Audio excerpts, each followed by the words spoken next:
Општина Зелениково станува се поатрактивна локација за инвестирање.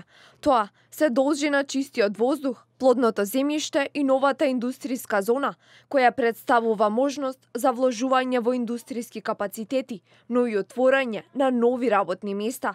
Од 30 на локации, 17 се веќе продадени. Изграден е и пристапен пат во вредност од околу 300.000 евра.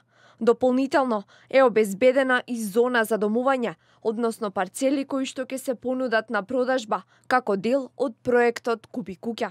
Првиот човек на ВМРО ДПМН го посети Зелениково индустријската зона, информирајќи за реализираните проекти во оваа поднебје. Се изградени други патишта тука и се реши големиот проблем со снабдувањето со електрична енергија, односно донесување на далековод кој што го ја заврши ерата на постојано паѓање на струјата и правење многу проблеми и на граѓаните во домаќинствата, но и на индустријските капацитети. Она што е исто така важно за оваа општина е што се формираше индустријска зона со околу 30 на парцели, од кои што веќе 17 се продадени, една веќе почна да се гради, другите се во фаза на подготовка.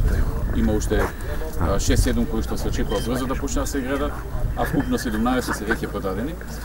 Има уште за продажба, што значи дека после изборите ќе продолжи трендот на продажба на локации за изградба на индустријски капацитети. Груевски се осврна на податоците на Народната банка на Македонија, според кои ќе продолжи трендот на намалување на странските инвестиции, а тоа најмногу ќе удри по џебот на граѓаните. Ние во наследство на оваа влада оставивме 60 на компании со кои што бевме во длабоки преговори, во многу финална фаза да влезат во Македонија. Со некои од нив одминати преговори веќе година, две или повеќе. Во време, во ситуација во која што беа пред носење одлука или веќе имаа донесено интерна одлука да инвестираат во Македонија.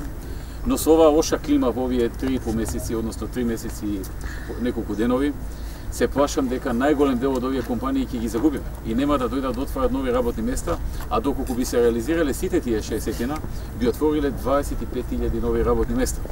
Лидерот на партијата очекува да биде едногласно прифатен законот за зголемување на платите за вработените во државната и јавна администрација, кој предвидува покачување на нивната плата за 5% во 2018 и 10% во 2020.